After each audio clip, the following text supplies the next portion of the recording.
This show is brought to you in part by viewers like you who joined a Patreon or become YouTube members. Thank you. And if you could, hit the like button and subscribe if you want more Browns-focused content.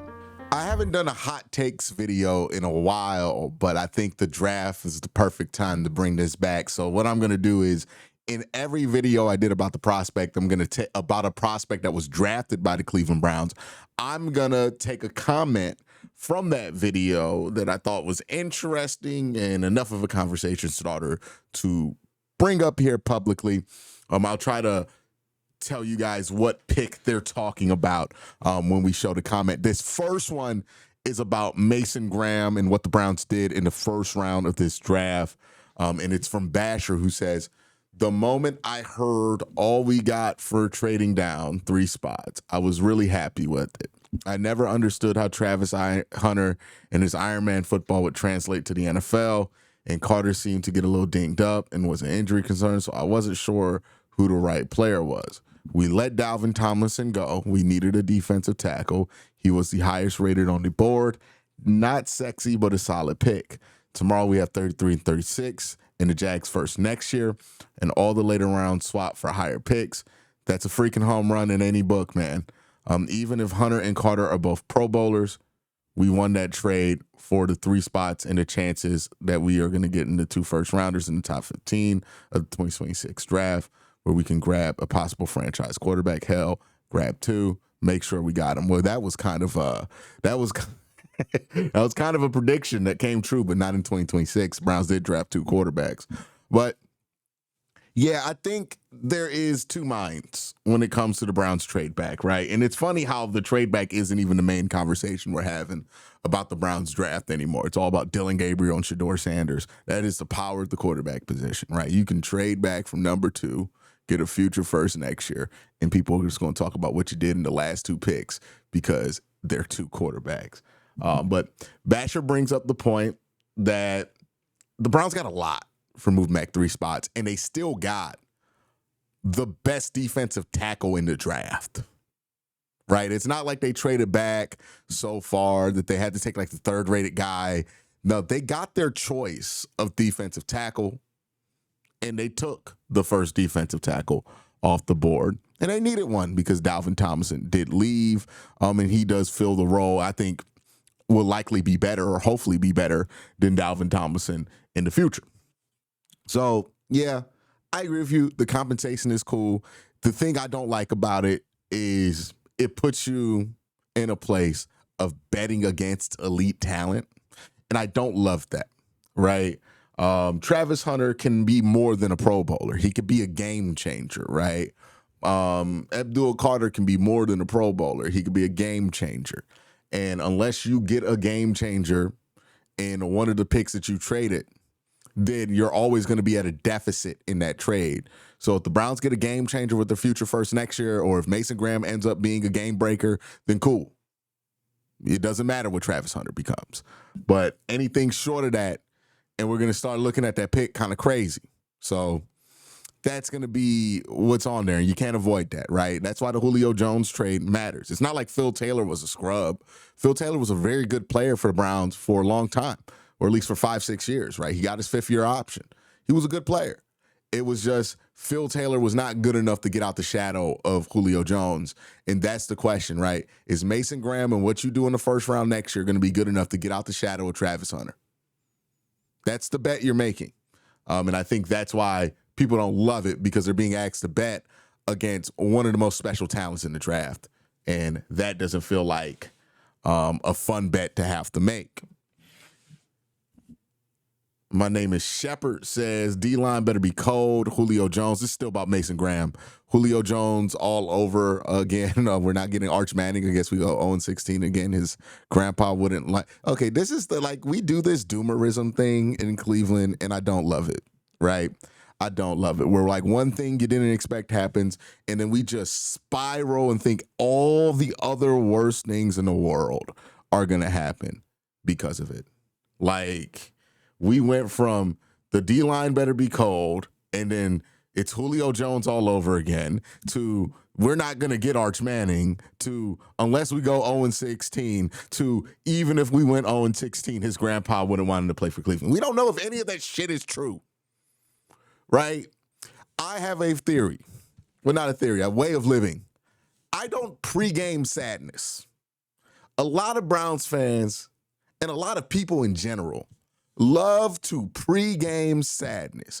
For me, I feel no reason to feel sad until the time comes to feel sad. Because you know what pre-gaming sadness doesn't do? Make being sad feel better, right? If you're pre-game sadness, you're just extending the sadness.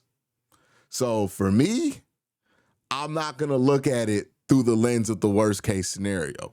It could be a bad deal. It could be a good deal. I'm aware of how both things could work out. I'm aware of what you have to look for, but I'm not about the pregame sadness. And what you're doing right here is pregaming sadness. And honestly, you're pregaming so much sadness, you're drunk on it. You're drunk on sadness. There's no reason to be drunk on sadness before we even know what's going to happen. We don't know if this is going to be the Julio Jones trade. We don't know the impact that Mason Graham's going to have on this team. We don't know if you have to go 0-16 to get Arch Manning. We don't know if you have to go 0-16 to get the quarterback that you want. We don't know if the Browns are going to go 0-16, and we don't know if it even came down to all of that. If Arch Manning would or would not let if Archie Manning would or would not let Arch Manning play for the Cleveland Browns. Not a guarantee. Jimmy Haslam is very connected with Tennessee football, which is connected with the Manning family. They might have a great relationship. So who's to say any of this is true? Again, we are knocking down dominoes and crying about the dominoes falling that don't fucking exist yet. Seriously. This is something we consistently do. We need to recognize this and stop this. This is not productive. Stop pre-gaming sadness. If the defensive line does not look good, right, and then we can start, and Travis Hunter looks amazing, then we can start talking about, is this like the Julio Jones trade, right? But we're not there yet. We're not even close to being there yet. Let's wait until we know if we're even going to have to be there before we get sad. Because you know what could happen? Mason Graham could be amazing, much better than people even thought, and they think he's going to be really good. And Travis Hunter could be slightly disappointing. That could happen. That could very well happen. We don't have to pregame sadness. It is silly to pregame sadness. I saw people all summer pregame sadness about the Cavaliers. We're going to suck. We're only going to get 45 wins. When Donovan Mitchell's going to ask for a trade. Just pregaming all kind of sadness. The Cavs got the 1 seed. That was so pointless. You just made yourself sad for no reason. Stop pre-gaming sadness. Let the shit happen. And if the shit happens and it makes you sad, be sad about the thing that actually happened. Don't be sad about some stuff that you imagined could happen. Like, got to take it day by day and then react to the day as necessary. Jimmy Jones says JOK plays outside linebacker. This guy plays middle linebacker. Okay, he's talking about Carson Schwarzenegger, by the way. Why do people think he's replacing him? We've been putting Band-Aids on the middle linebacker position for the last 4 years. Need him? Well, the last year, JOK was playing Mike linebacker.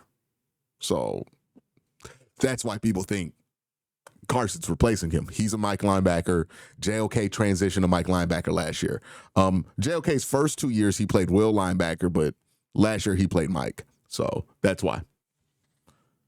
Next comment is about Quincy Junkins from Ollie Grant. Anyone who doesn't like this pick clearly didn't watch the OSU games.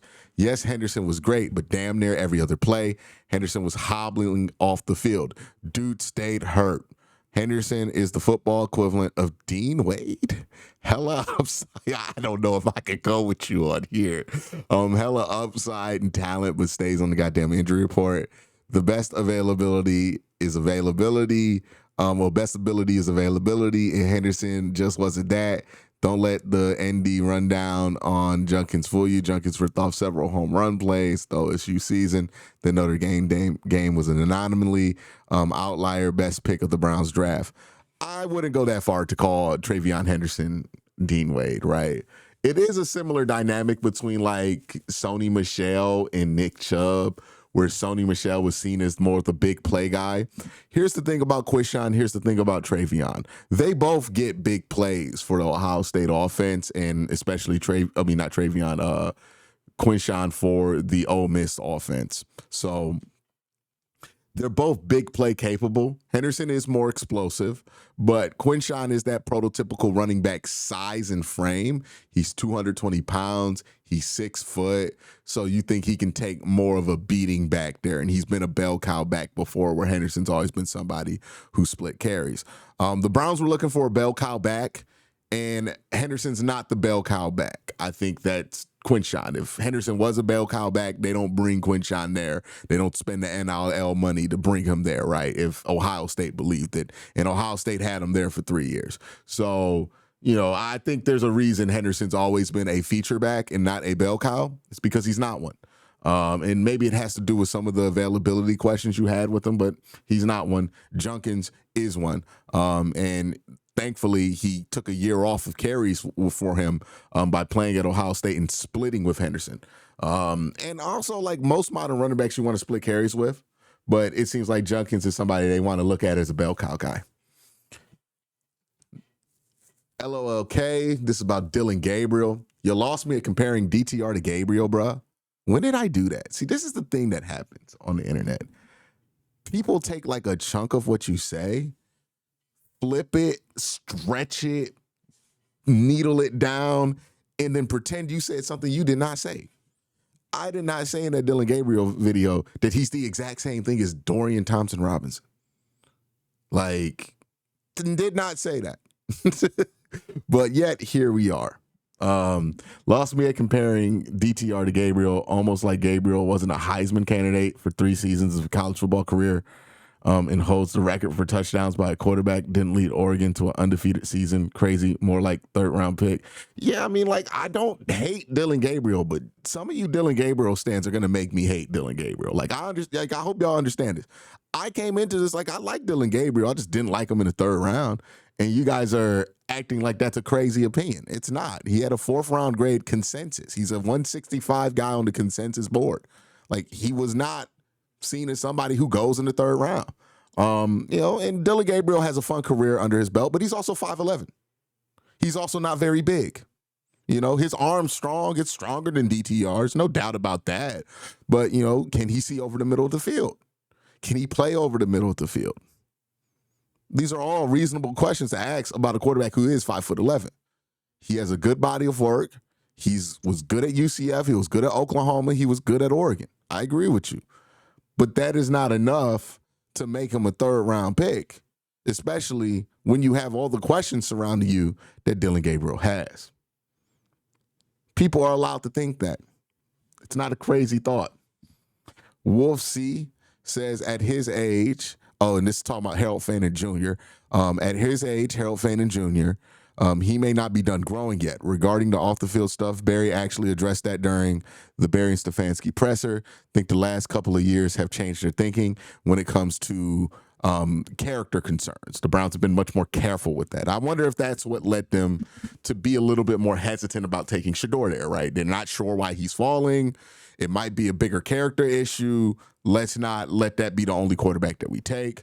And the Browns were also like playing this fine line of like making sure people don't view it as like a blockbuster, life-changing move for the Cleveland Browns. So that's going to be something they're going to have to continue to manage the expectations of amongst the fan base. But yeah, I think the Browns have been intentional about not wanting to court off the field problems for sure. Frank says competition has been lacking in the quarterback room. Deshaun was a starter, period. No competition at all. We have 4 quarterbacks competing for the starter position. I mean, sure, right? You rather would not have competition at the quarterback position because you want to have a solidified starter. But, when you don't have a quarterback or you don't have a good quarterback, competition is the next best thing. if perceived arrogance was what caused Shedeur's slide, this has erased it. Based on experience and draft position, he's the 4th on the depth chart now, and will have to fight like hell to move up.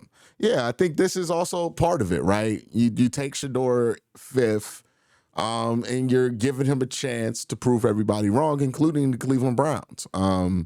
And there's a chance to do so with Dylan Gabriel on the roster, right? I don't think the Browns were intentionally doing some kind of psychological play here. I just think that's how it ended up. And, I think that once it ended up like that, they were fine with taking the chance, understanding that that's how it lined up for them. But that is Hot Takes. Let me know what you think in the comment section below. What are your hot takes about what the Browns did in the draft? Y'all have a great day. Have an even better night. Peace.